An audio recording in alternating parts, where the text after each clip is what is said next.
Welcome to Fortify Live with your host, Ford Sakes. What does social selling really mean? Well, we're going to find out today because we've got a special guest, my friend and colleague, Richard Bliss. Now, I first met Richard at a couple events where he was presenting on how to leverage the power of LinkedIn. But his expertise goes way beyond just LinkedIn. And his expertise is really on how does it really work and the nuances and how they're different between the different platforms that are out there. So today we're going to have a conversation. We are live right now on LinkedIn, Facebook, and YouTube. We go live every week on Wednesdays at 11 a.m. Central. So if you've got questions, type them into below. We'll be answering them live or on future episodes. But Richard Bliss, welcome to today's episode of Fortify Live. Ford, thank you so much. It's great to be on your show. It's been a little while since we got to spend some time. I think we were in Phoenix the last time we saw each other, so this is kind of fun. Yes, it is. And I got that board game, which I still haven't played with my wife, so I have to park that and come back to you. It's on the desk, but we haven't played it. So let's get right into it. Now, I know that you're known in the circles that I run in as really the expert who's figured out the difference between LinkedIn and the algorithm and the other platforms. And here's what I remember most importantly from a layman's point of view.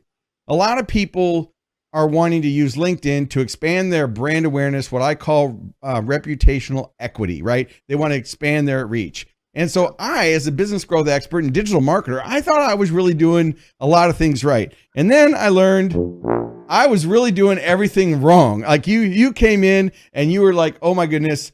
And the biggest takeaway, and I'll turn it back over to you. The biggest takeaway I got was, among many, was Facebook and YouTube and Instagram and TikTok and Snapchat and our pump and dump, where LinkedIn is all about the conversations. And once you explain the differences of why LinkedIn is doing it differently and how it rewards people for the conversations, it changed my entire outlook. And I've grown my following, I've grown my influence, I've grown my brand awareness. But we're here today. We can talk about anything you want to do. We can talk about the impact of AI and how it's affecting social media, because what's going to happen when everybody's writing comments and posts using LinkedIn and using AI, So I'm done with the intro. I'm going to turn it over to you. Where do you want to go with the conversation today?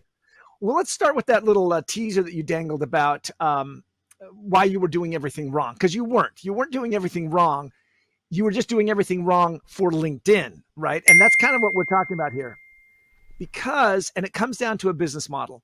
Facebook, Twitter, Instagram, TikTok, YouTube, they're all driven by the same business model. And because they're driven by the same business model, advertising revenue, they are driven by the same similar desired outcomes. They want the experience on their platforms to maximize revenue for advertisers. So they're going to distract us, entertain us, hold us hostage, do whatever they can to keep those eyeballs going. But on LinkedIn, and this is what we had talked about, LinkedIn is a subscription model. 80% of their revenue comes from paying customers. A Netflix model where people pay for access to certain tools on LinkedIn's platform. This doesn't mean they're paying for advertising, which they do, but it's only 20% of their revenue. They're paying for sales, LinkedIn Premium, LinkedIn Sales Navigator, LinkedIn Recruiter. Some of my clients spend more than $1 million a year simply to access these tools. This is what makes the business model different, which means how we behave on Facebook, YouTube, TikTok, and Twitter is counterintuitive to how we behave on LinkedIn, because it's a very different experience. Imagine that if you were just, we kind of do on Netflix, but channel surfing on Netflix, right? And then skipping between commercials. Wait, there are no commercials. So, it becomes a whole different experience. I'm going to turn my recorder on so I can record the next Netflix show. Well, no, it's already recorded. So the analogy here is that LinkedIn's experience is vastly different than the way that most people are interacting with it. Yeah. And I learned a lot about, the importance and the timing. And I know you've got some special giveaways. So we want to make sure that we post them in the comments below. Because I know you've got some lead magnet that on the 7 keys, the 10 steps, the 3 secrets, the 5 myths. I got something that you can share that isn't part of your paid program, because I know you've also worked in a high paid consultant with brands that are really trying to leverage it. I know with the training that we invested in with you, was just transformational. I mean, my whole team went through it. My marketing team that's responsible for my brand. And if you guys follow my LinkedIn channel now, and if you look at what I've been doing and how I've been posting, I'm following his model. And I know that, they continually tweak the algorithm. So just for disclaimer purposes, this is for educational and informational purposes only. We are not giving you legal advice. If you love what we do, great. If you don't, tough poo-poo. Whoops, wrong button. There, I pushed that one. So, but yeah, so getting into the content, what should a business owner, we've got franchise brands and vendors and business owners, where should they start to know if they're doing it right and wrong? And then what should they do? There's one thing, and you remember, and you kind of touched on it. LinkedIn is looking for one outcome of your content on their platform. Did you start a conversation? That's it. And that means you mentioned the pump and dump, I call it post and ghost. Yeah, post and ghost. Yours is more politically correct.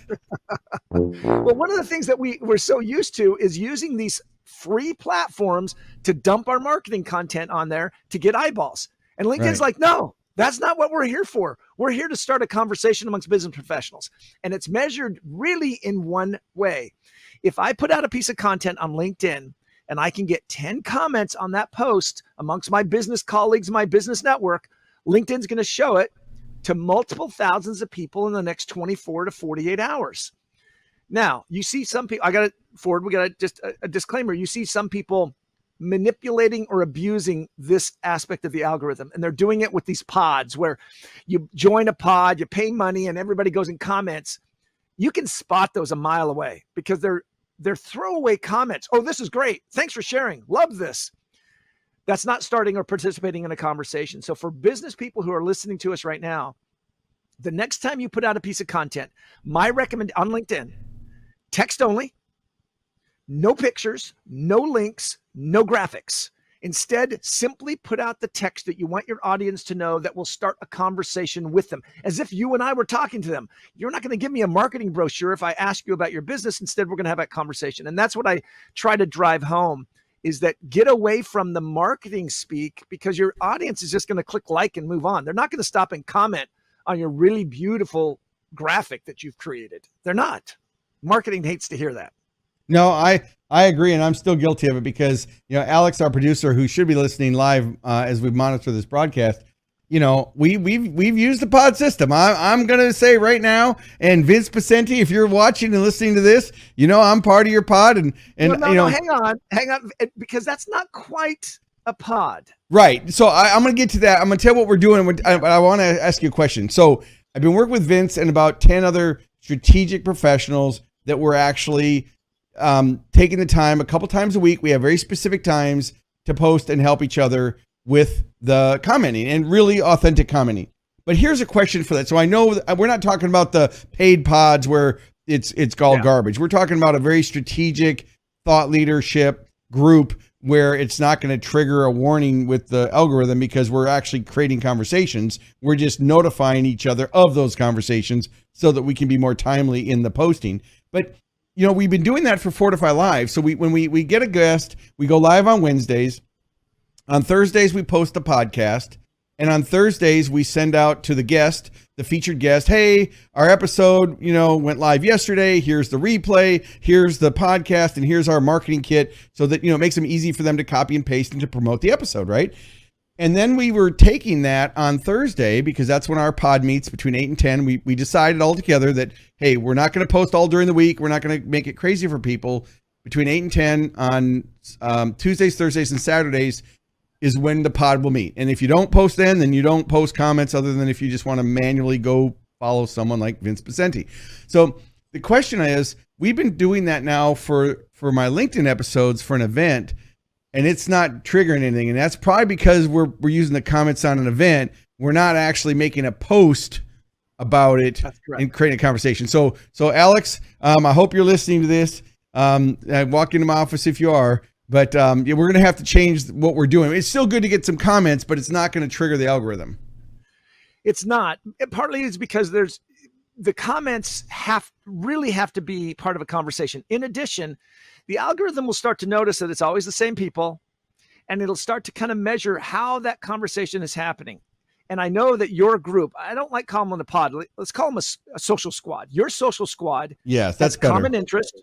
You have a common interest, common connections. And it's as if we get to listen in on a conversation that you're holding amongst each other on the LinkedIn platform. That's very different than me throwing up a piece of content, getting a bunch of people to say awesome, and thereby triggering the algorithm. No, you're having a conversation amongst business professionals that is interesting to those listening in. And that's one of the big differences that's going on here. And so no pictures. You're saying no pictures. So I'm such a visual person. It's like, no, I want pictures. But you're saying, and I believe it because LinkedIn's different. I mean, if they just see a text post, it's a conversation. It's a conversation because nobody's going to talk. Now, with that said, if it's relevant, right. Look behind me. I've got a bunch of plants. I've got my little name. This is not obviously a green screen or anything. Right. So I have posted a picture. This is my office. It's a tent in my backyard in my garden. Well, work from home. I throw that picture up. Yeah, here we go. We can kind of see it. I'm in a tent. Literally here. You know what? I'm literally in a tent. Well, when I throw that out on social media, on LinkedIn, people comment on the picture.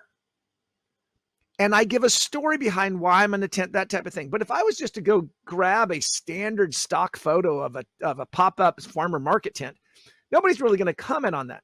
So the key here for imagery is the picture has to be the story. And then you provide text to that. What marketing people do is they have the text and then they go find a picture to support the text. No, it doesn't work that way. Here, and Ford, let me share a couple of things. I was just in Knoxville, Tennessee, and I was just in, I was in Columbus, Ohio. Both times as I was presenting, one individual said, look, I'm a email marketing expert. And when it comes to email marketing, text only does best. We strip out all the graphics and the fancy infographics and everything and text only an email. The next week I'm presenting and it's a direct mail expert in the session who says, when it comes to direct mail, that's the stuff you get in the mail, text only is best. The fewer pictures, the fewer graphics, the more likely people are to read it. Multiple pages. It's the same thing on LinkedIn. When it comes to having a conversation, if I'm reading something you've written, I'm probably going to respond to you. But if I just see a picture, an image, a graphic, yeah, that's just a picture or even a video. A video tends to not cause me to want to have a conversation because I don't think the video is going to talk back to me. And so text only on LinkedIn tends to do best. And it's very hard for marketing people to kind of get out of their own way to think, okay, I just need to start a conversation.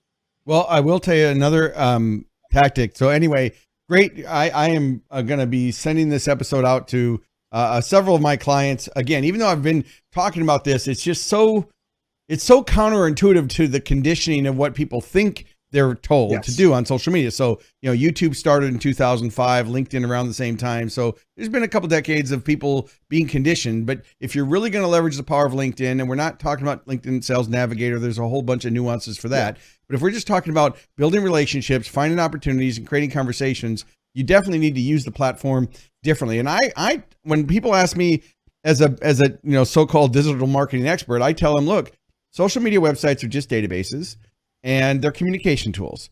And what can you have in a database? You can have a profile and you can create content and you can search content. So that's the very basic, communication channel. And then each one has its nuances. One of the things I like to do that was a derivative of our conversations and training was how to effectively prospect on LinkedIn. And I've been doing it. Now, I'm going to say this, and I know I'm going to have viewers that have connected with me because of how I've prospected, but I'm going to share exactly how I've done it. If I want to reach a company now, what I used to do is I would go to LinkedIn, I'd look at the company, look at the profile, and I would connect with a bunch of people low level at the company because they were most likely to accept my invite. Connection. And then I would connect with the C-level professionals, but I wouldn't comment. It was none of those crappy spammy messages that, I noticed we have interest in common and I'd like to connect. I didn't do anything. I just hit connect. But because I had so many other people in common with them, I'm getting a pretty good conversion. Well, that's what I used to do. Now what I'm doing is what you taught me to do, which is if I wanted to reach you, Richard Bliss, and for those of you listening to this podcast, you can go to Bliss Point Consult, BLISSPOINT, consult.com, or just Google Richard Bliss. You'll find him, BLISS. Okay, so that's for the people listening versus watching us today. So one of the things I would do if I wanted to reach you at your company, and I learned this from you, was I would go look and see if you're active on social media, and then I'd go look and see if you're active on any medium. It doesn't even matter if it's CNN or Fox News or a media release. And I would create original content on my LinkedIn profile saying, I just watched a presentation by Richard and he did this, this, and this.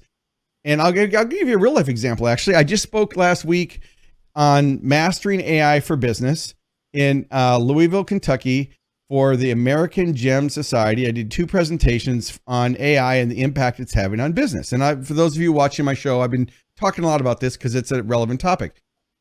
But in doing so, one of the people in the audience wrote an article for a magazine. Then he posted on LinkedIn and tagged me in it. I'm not connected to this guy. He wrote original content and he tagged me. Now, what do you suppose I did? I immediately went and commented, and then I connected with the guy. Well, that's the same process that you taught me, which is go find some piece of content or news or something special about their organization, make an original post. You're not linking, you're just putting, hey, I really learned a lot from Richard Bliss. So those of you watching us today, one of your action steps should go post on your LinkedIn and say, I was listening to the Fortify show, or I was listening to Richard Bliss. Tag Richard in it. Doesn't mean you're connected to him. You can tag him by hitting the @ sign and then type his name. And then that way, when this gets seen, when Richard logs into LinkedIn, he gets to see all these people that tagged him, and then he can decide. So it's a prospecting tool, but I think that's such a brilliant, I hope I'm not talking too fast. I'm going to slow down. Good. But it's amazing. It is. And I see people though, and it happened to me this morning, and I just said, oh no, because I saw so-and-so has mentioned you in a post. Okay. That's what they get notified. And I don't know so-and-so. They've mentioned me in a post. And as I clicked on it to see what they had to say about me, I suddenly took a deep sigh and I said, oh no. They tagged a bunch of people. They mass tagged. And that's not what we're talking about. Don't do that, because you pissed me off. Yeah. It happened to me this morning too. And I went and I saw it with 6 other people, and the context wasn't even relevant. It wasn't even like, it's one thing if you tag me because I'm a Hall of Fame keynote speaker or I'm in France, but it wasn't even relevant. Like if it would have been even closely relevant, I probably would have said, heck with it, but it was just garbage crap. But here's a technique then to your listeners to, if you want to do that, instead create a comment that says, Ford, I know this is something that you've had a lot of interest in and talked about. What are your thoughts on this topic? Richard, in the next comment, I know that this is something that you've talked and Ford with. How are you seeing this impact your business with tech companies in Silicon Valley? They go to the next one. Brenda, I know, right? Use each comment to call out the individual you're tagging to bring them into the conversation and give them specifics on what you want them to say around their expertise. This would cause me to say, oh, and I'll take a few minutes and I'll write my comment. Boom. I'm participating in your conversation. But if you mass tag me, I'm just irritated. Yeah, I would agree. And I also get irritated with all the LinkedIn messages that if I do finally connect with someone, they've got some automated comment that then sends me, their Calendly link and, let's have a 5-minute conversation to see if we're a good fit. And I just have to ask myself, there's no way that would work. I mean, it's just like when I first started on LinkedIn, this was before you were born. I'm just kidding. No, I'm about your age. Yeah, I know. I'm just teasing you. When I first started on LinkedIn, one of the things I did that was highly successful, this was in the very, very beginnings of LinkedIn, where you could join a group. And if you joined a group, you could then message the people in the group. So you could there was no filters on anything so I remember I went to, cause I sell keynote speaking and thank you meetings to community banks, where I'll go in and do a thank you meeting for their commercial customers. And any distributor who has customers, I'll do these business growth events. So I went and I found a couple LinkedIn groups that had CEOs in it of community banks or banking professionals. And then I commented and I said, a quick introduction and recommendation. And basically, let's just call it what it was. It was spam. And I spammed them. but I would send out 600 messages and I would get 30 to 50 leads. And it worked for about the first 90 days. And then everybody was jumping and everybody was doing it. Like before everybody was doing it, it really stood out. Well, that fast forward to today in 2023, as we do this live broadcast, look, there are just methods that they don't work. So if you're one of those people who are, watch what Kool-Aid you're drinking and watch what seminar you take or what training, master class or whatever, because test first and use common sense. I just think that the best question or the best comment or tip is just use common sense. There's no way that that's going to be authentic. It isn't. And literally right now, I could open up my email and sure enough, I've got a network connection request and it's going to be from somebody I've never heard of who's saying, hey, I noticed that you have really expertise in your industry. Can we connect? Right. I'm just like, what are you doing? Or the in-mails, I'm getting the flood of in-mails for PMI training. Do you want to be a professional? I don't even know what it's for. Program manager or something. I'm getting a ton of, I'm like, go away. I simply block just so people know. I block. I don't even respond or delete. And here's something that your audience might not know.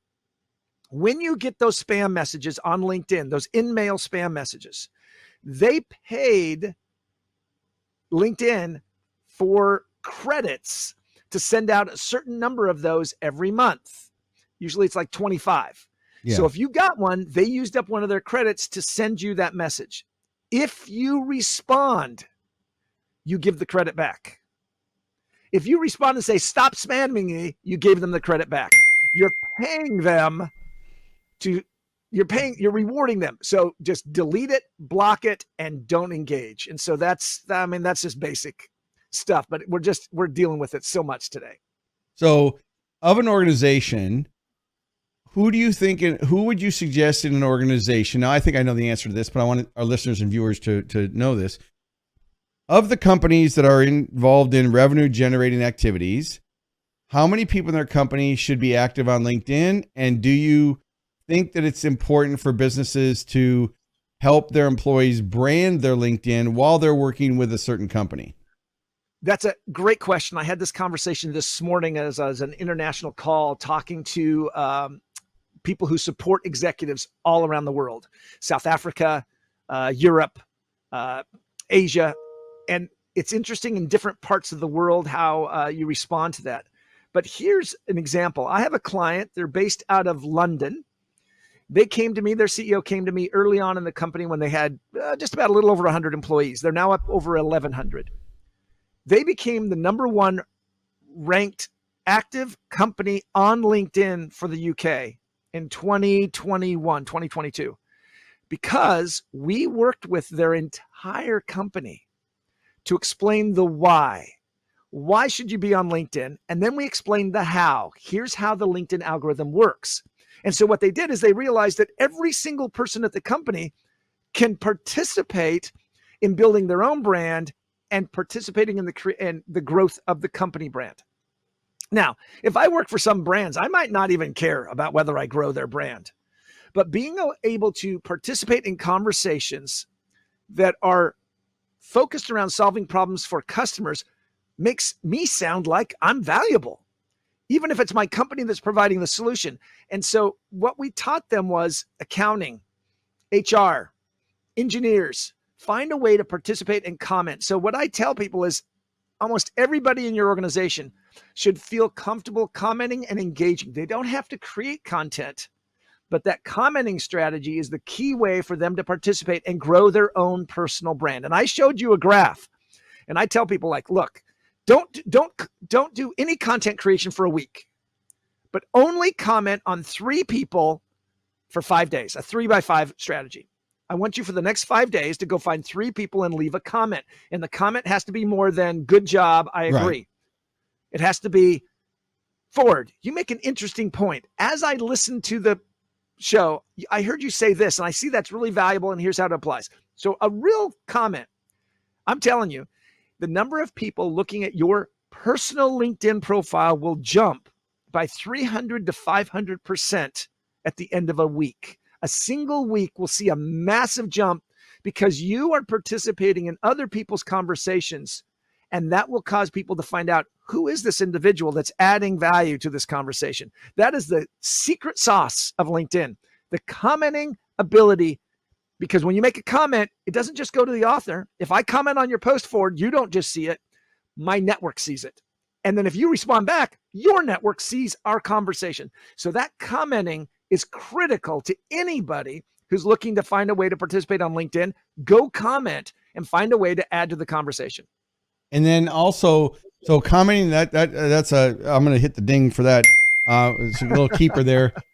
So do you recommend that I'm going to ask the question selfishly.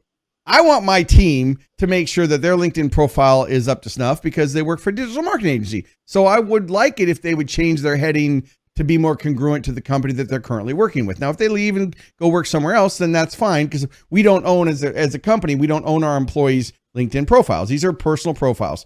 So what advice do you give to companies on optimizing their LinkedIn profile with a graphic and header, a proper title, and the About Us section that's written more around the benefits of the company as opposed to their CV? Okay. So there's several things there, but let's start with the banner. So one thing I do is I encourage people to use a personal image and then just take the logo of the company. You can stick it in the right-hand corner of the image. You don't have to do the full branding of the company. Find something and then just drop that in there. It's a small thing.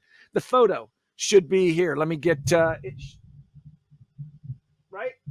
It should look like this, like you and I. It should be close, cropped, collarbone. None of this. Yeah, not three people in it and you're and half the person out the frame. That's the other one, the significant other who's been cut out of your life, but they're not quite cut out of your photo. Yeah, you don't want that. Yeah. Third, the headline. In B2B, this is radically different than what most LinkedIn gurus teach.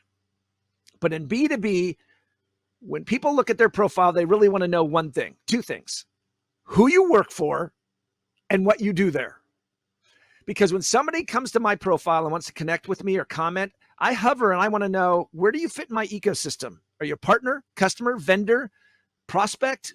I need to know that before I know that you solve people's problems who have blah, blah, blah. I don't care about that. I need to know who you are and how you fit in my ecosystem. Then I can decide if you're in a position to help me. The fourth one, the About section. So often it reads like a cover letter CV. Resume. It says demonstrated history. I've seen people say, I aggressively close business and make club every year. I'm like, you're a salesperson and your prospects are looking at that. Yeah, that's terrible. Who are you talking to? They're always talking to the next hiring manager. Instead, you don't even have to make it focused on the company, Ford. Tell people who you are, not what you've done, not the past. That's in the work history. Who am I and what will you expect from me moving forward in a relationship? And that can be what motivates you, what got you here, what are the values that you carry, how do you look at leadership or trust or accountability.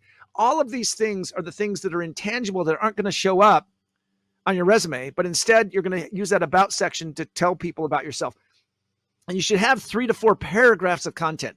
And that's also counterintuitive. Everybody I ask says 2 to 3 lines. No, I use all 5,000 characters. I want the whole thing. You do. You have no problem hesitating.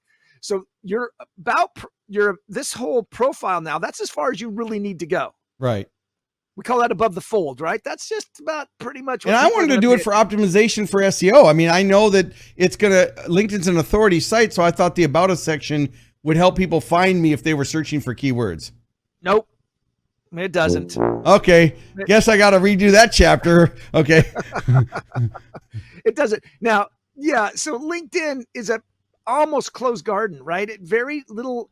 And also I got to tell you, I don't know a whole lot of people who are looking for that are going to LinkedIn and typing in the search bar with keywords. Right. I agree with that.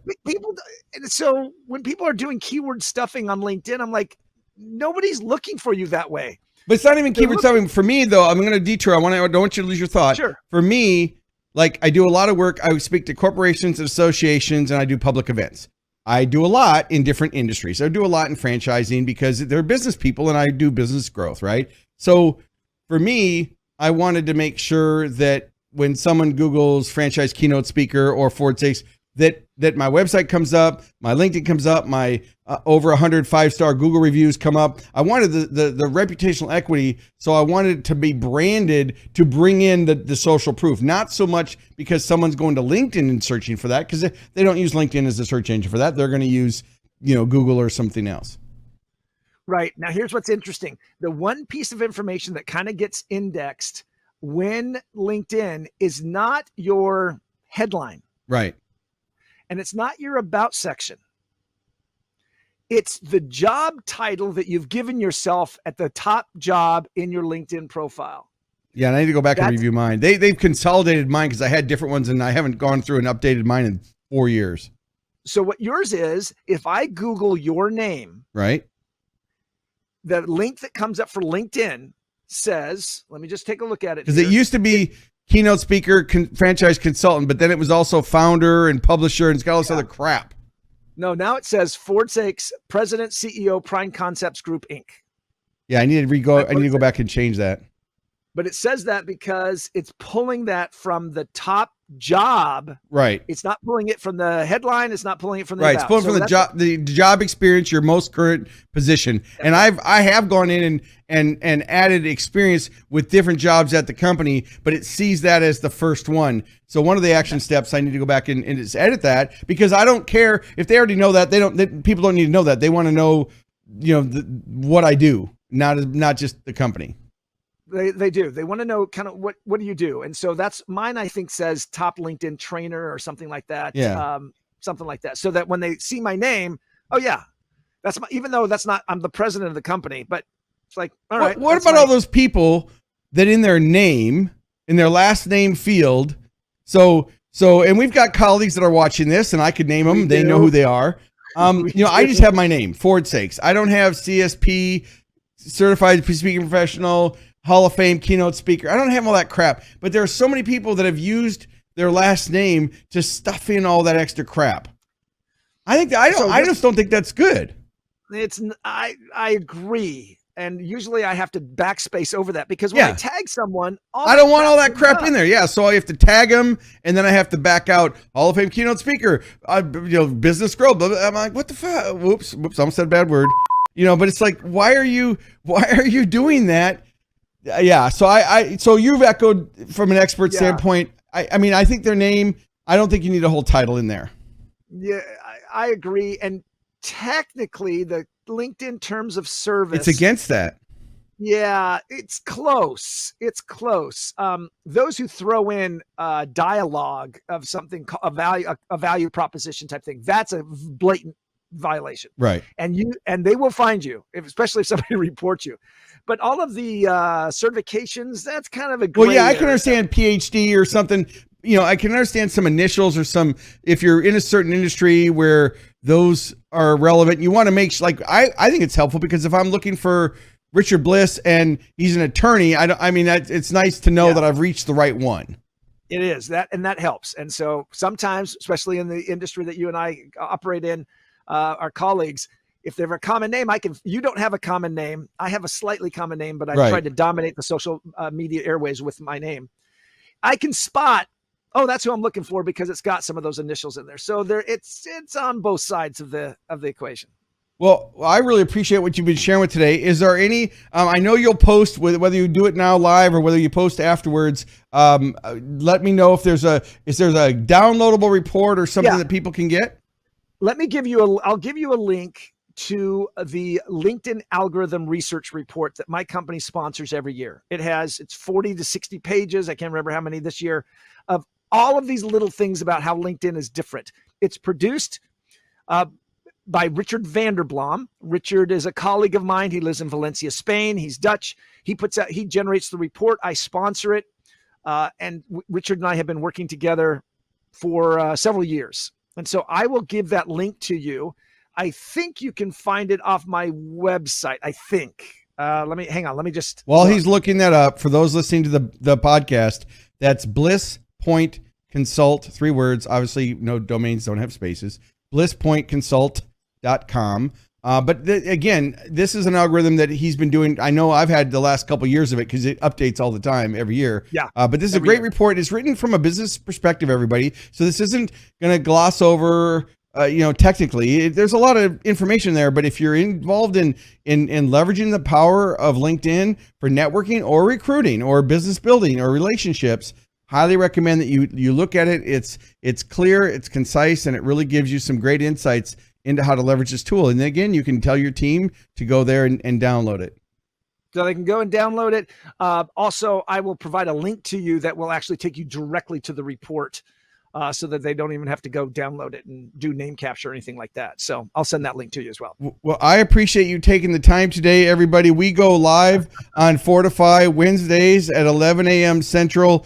I know I would continue this conversation, not only just because I love working with you, but just this conversation, I don't even care if there's any listeners. To me, just being able to interview you and spend some time learning some nuances and reminding me of the things that I already know that I need to do. We didn't even talk about the impact that ChatGPT. Well, let's do it. We're going to continue. Hey, it's my show.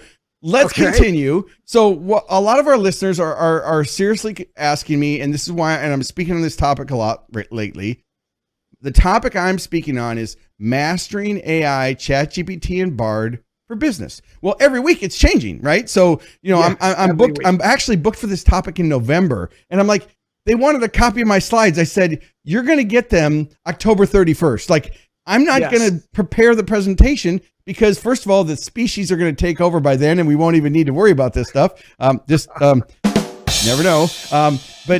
But so let's talk about it in the sense of commenting and social media and the impact it's going to have when everybody can create articles and newsletters and responses and posts using AI. What does that do to the trust and reputation, authenticity of a brand? If it's used as a crutch too heavily, obviously it will start to violate that trust. And because you can start to tell. Yeah, you can. You can start to tell. And you and I have used it heavily, and we've been involved talking about it for almost forever. And when I mean by forever, I mean since November. Yeah. I was using AI before it was open to the engine. But yeah, since November, and look at how many presentations you both of us have done. Right.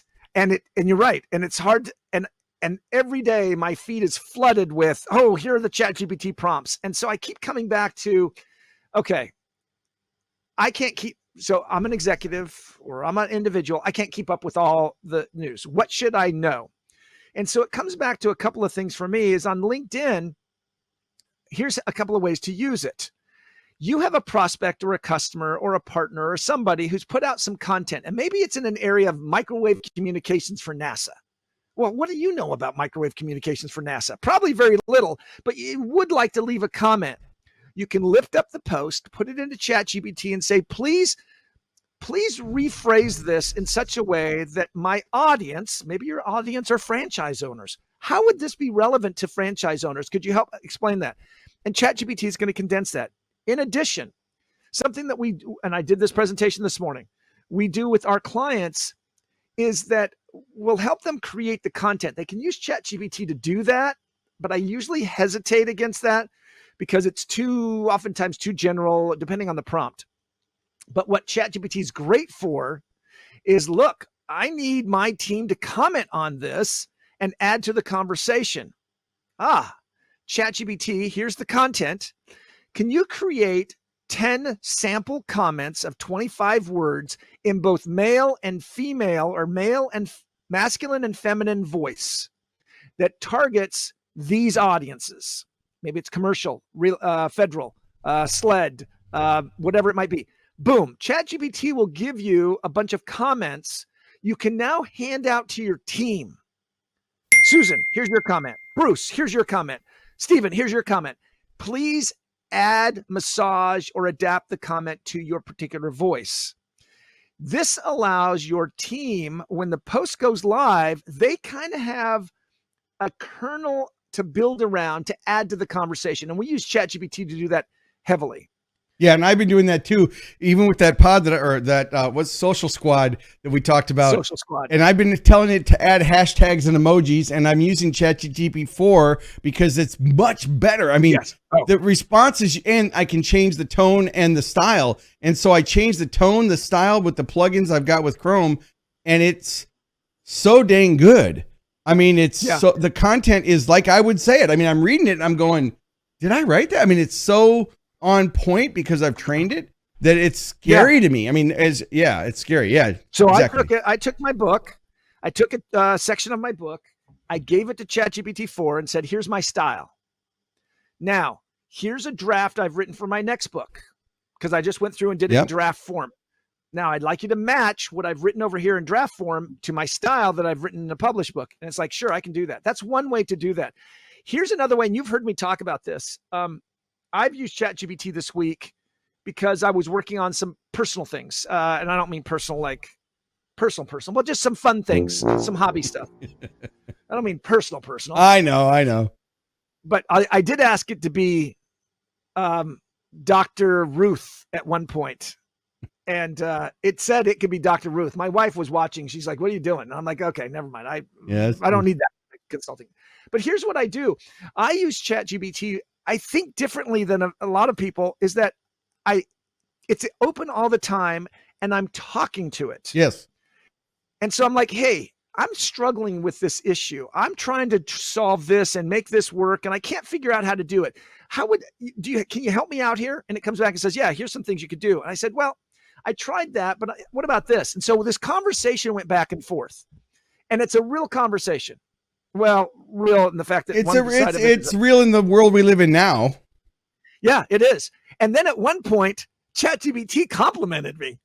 I was like, because I was trying to solve a problem. And so it came up with some ideas, and I said, well, what about this? And then it said, well, I can see how that could work. I said, well, how about this? Let's change that. And it came back and said, that's an excellent, because what you've done now is you've tied in the first thing to the second thing, and that makes the narrative so much better. That's excellent. And I'm thinking, well, nice job. Richard, one of the things I've done with my prompting, and for those of you watching, if you want to go to in-depth, it is a $47 product. It's on ProfitRichResults.com. But if you go to ProfitRichResults.com in the store, you'll see it. But the direct link to the landing page is ProfitRichResults.com/mastering-AI. And it's a $47 product. It's 100% guaranteed. If you get it and you don't think it's worth 10 times the money, I'll give your money back, right? But here's what I talked about with that, which is the 5 different things you need to do when you're prompting. And I won't go through that whole thing in the training. You guys can go look that up yourselves. But one of the things I do now is I will train ChatGPT or Bard. Again, we're using this generically. You can use either one. Sure. I train it, and then I say, do you understand? And then I say, and then I'll ask it, what other questions do you need to ask me so you do understand?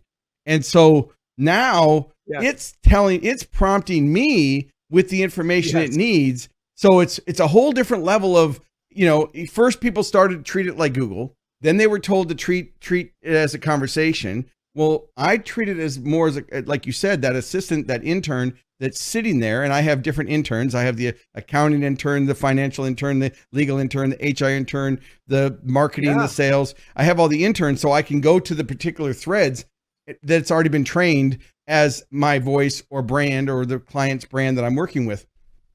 And so I have that dialogue. So I'll ask it, do you understand? And what other questions do you have for me that I can provide insight? And it tells you, well, in order to properly do this, I need to know these things.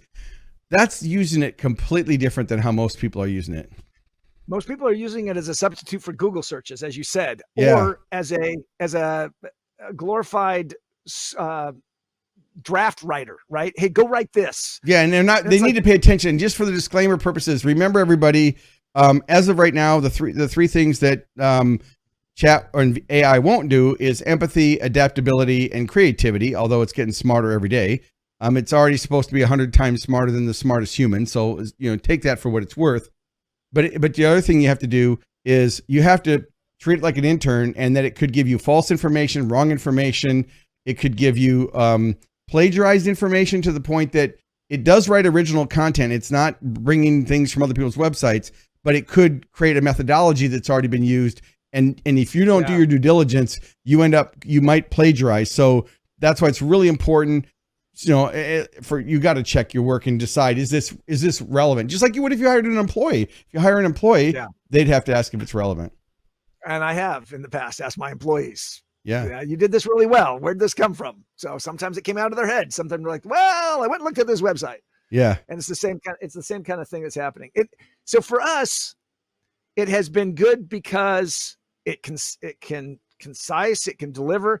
I'm not too worried about it ruining the online experience because the online experience is kind of already ruined. And this isn't making it necessarily worse. And what I mean by that is, remember what we started off this conversation. In order for LinkedIn to show my content to an audience, to show it to my audience, I need to start a conversation.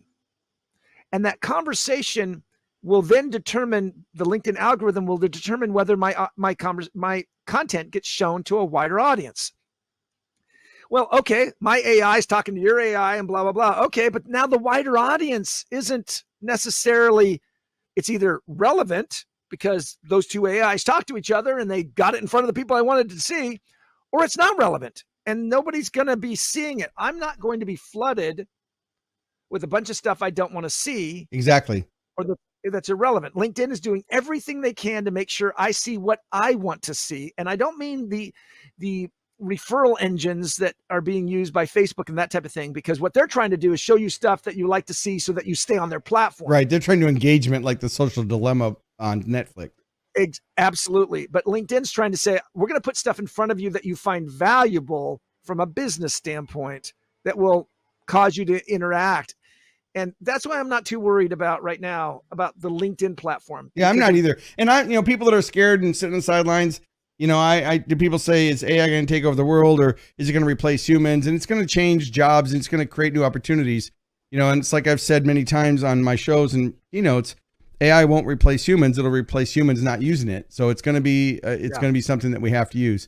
Well, I certainly appreciate you spending the time. I think we should just do an expanse. We're just going to do a mega session. We're going to go live for 3 hours and we're just going to open it up for questions. But thank you so much, Richard, for being here today and sharing your great insights and all the comments we got from the participants today. And again, if you have questions, type them in below and we'll either answer them on future episodes or in the comment section. So everybody, we go live on Fortify. Join us Wednesdays at 11 a.m. Central. On LinkedIn, YouTube, Facebook, and then we're actually live on Twitter too. But anyway, Richard, thank you for taking the time and being a great friend and colleague and sharing your insights today.